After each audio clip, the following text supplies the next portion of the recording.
So share with us what it is that you do in the sense of how you help your clients. Yeah, so we help our clients, and our clients are people who are running what we call service-based businesses, coaches and accountants and therapists and consultants and designers and nutritionists and trainers. And we help them really understand how they're different from anybody else in their space, and clarifying what I call their positioning so that they can stand out and, grow their business. And that's one part of what we do. And everybody, that comes to us is like, yes, we want more clients. Yes, we want to stand out. Great. What happens? They do that. And then they're like, okay, wait, I'm not even sleeping right now. Okay, then pause. Let's design your scalable business model. Like, okay, so Yes. how can you accommodate more clients in your business without losing sleep? So it's all about systems, and it's all about processes, and it's all about kind of scaling methodologies so that you can grow as big as you want and impacting as many people as you want without compromising your own health, your own lifestyle, and your own kind of way of being. That's fantastic. And it's so important because, if especially when you're building something with sustainability, you can't have a long-term business without processes, systems, and of course, people. And so who you have in your circle to help support you as your support system, who do you have on your team, and then those who are literally partnering with you to increase the service that you're providing to others. So, so important. And so you come in and you help this whole process. Does it matter if the client has no client, like if they don't have any clients, or usually the clients that you're working with, they already are in a space of growth. It's almost like they need to grow, to, like as you mentioned, to get some sleep or get some rest. But is there a point of where you work with a client? So we do have some clients that come to us in the starting phase. Most of those have already built other business and they just want to do this faster. I Most of got our it. clients Okay. have some kind of a business. They're serving clients at some level, most of them one-on-one. And most of the clients that they have come through referrals or their network. They haven't really gone out into the world and presented themselves yet. And so we help them Okay. do that and then scale. And then we have other clients who are in the mid six-figure business, in the $300,000, $400,000, $600,000, who are ready to scale. And for that, they need team, they need SOPs, standard operating procedures, and a Yes. very scalable model. So we kind of work and cater to both of these types of entrepreneurs, and we just have very different programs that will support one or the other. I love it. And so what inspired you? I know you said that you're a woman with so many skill sets and so many giftings and talents. It's like, how did you choose, what inspired you to take this journey, right? Where you're specifically working in this area of entrepreneurship? Yeah. So what happened is, as I became a coach, as I was sharing, and I launched my coaching business, I would work with people who were feeling unfulfilled or stuck or something was missing. And I will take them all the way to the edge of, okay, I'm going to do this. I'm going to study that. I'm going to launch this. And then they wouldn't see me as their strategist because they saw me as their life coach or executive coach, and they would go find support somewhere else. And I'm like, wait, I love making an idea into something. And that's when I repositioned my business so that I could help someone from the finding an internal curiosity process all the way to seeing it real. And so nowadays, I'm less of an executive coach, although I do have some high-level clients that are still working with me. And I'm more of visionary strategist. So a lot of my clients have a vision, but they don't have a plan.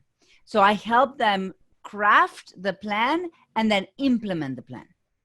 That's it. That's All it. of That's our very important. programs have implementation time with my team. Like my team becomes my client's team all the time. That's it. That's it. I love it. And for sure, it's important, especially if you've already worked with the client and have an idea exactly what that dream is and what that message needs to be constructed into. So it's only natural to be able to take the next phase. It's really a Yeah. phase because you've Yeah, gone exactly. through the strategy of crafting this dream. Now it's a matter of implementing it so that it can become a reality and become successful so that they can be put in a position for scalability. And so Yeah. you're doing a great job with that. And I'm sure your clients are super happy with that. Thank you. And Thank you. so if you had to, because I know there are some listeners right now that say, ooh, that sounds some good, very good stuff here. So what is it that you would tell someone who is put in a position where they want to, let's say, they haven't even started the process and they want to transition from, working and they're executives or they're, leaders or even small business owners. Sometimes they just want to leave that and go into a whole different area in the entrepreneurship world. What would you suggest is a great step or some steps that they can take now in preparation to say work with someone like you? Yeah, so I'll give you a very clear example. I'm right now working with a CEO of a very, very big Mm-hmm. company, and this person is looking to transition out in the next year and a half, 2 years. So we are doing some very specific work where we are crafting his what we call the conversation. I'm helping this person kind of craft content that is put online on a consistent basis every month that is geared towards the client's positioning and what people will know this person for. And so if you the audience, if you're listening to this and you're on that place, I literally would say, what would it look like to start the conversation, to start having a public conversation about the topic that you want to be known as an expert? So whether that means going into meetings and talking about it, or going in social media and posting regularly and writing articles, or being interviewed in podcasts or anything like that, is like, get out there and just talk about that subject that you are becoming or you are an expert on. And then just wait, don't, without selling anything because you're not ready, but just be out there publicly and listen back to what people say and respond or react to your content, and allow that feedback to help you craft your business and your message. And usually, how many months would you think that would, because as we see in this as a phase, right, of positioning, how many months do you see that would a person that's starting this whole process would need to? Because a lot of times I think if we're not careful as entrepreneurs, we want success tomorrow, right? And Yeah. so, So, so it doesn't work that way. if the client, so some clients have restriction, like this client that I'm working with, he is not going to sell anything anytime soon because he's Still, very he's busy. at work. Um, but if you have no restriction, if the entrepreneur has no restrictions to start taking clients, I absolutely would want the client to start finding one or two or three clients, maybe at a low pay rate, that are the first clients that are going to get some testimonials. Some clients would go and get work for free just to get that feedback. So that usually is the first 3 or 4 months of the business.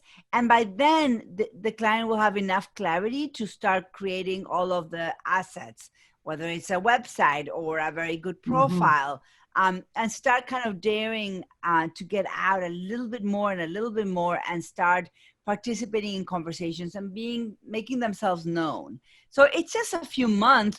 It doesn't have to be months that you don't make any money, because you can take some clients on a one-on-one so that you can test your assumptions, get some Mm-hmm. feedback, and start the ball rolling. And a lot of times you may already have some, there are some close relatives or, some close friends who are already looking, or someone that's already been following you online and reach out to you and say, you could actually even reach out to them and say, you may be in a beta program and I'm starting this whole program. It may not be as much as it will be in a year, but you get the benefit as I'm creating this whole platform or this Yeah. whole process. And that person would be great to know that they can be, right in the forefront of this, growth that's happening in your company. Yeah, exactly. Exactly. And so, have you seen when it comes to entrepreneurs? I know we are constantly looking into being the best. We want to ensure that we help serve others. Especially we're coaches. This is our mindset. But I'm finding a lot of times that there is not enough focus on building the systems, building the processes, building the SOPs. Where do we start as an Yeah. entrepreneur, small or large, in getting some of this stuff started, the I, processes, the I'm going to give a systems? very specific tip. That is how I started, and it will start training your brain for systems. And is if you're an entrepreneur, let's say you're a solopreneur, you're starting your business, it's just you. Every time you send an email, whether you initiate your email or you're responding to someone who says, hey, I want to learn more about your services.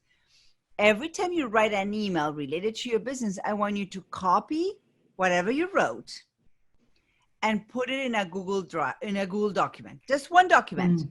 and maybe have a title: response to interest in my services, and then just copy response to an invitation.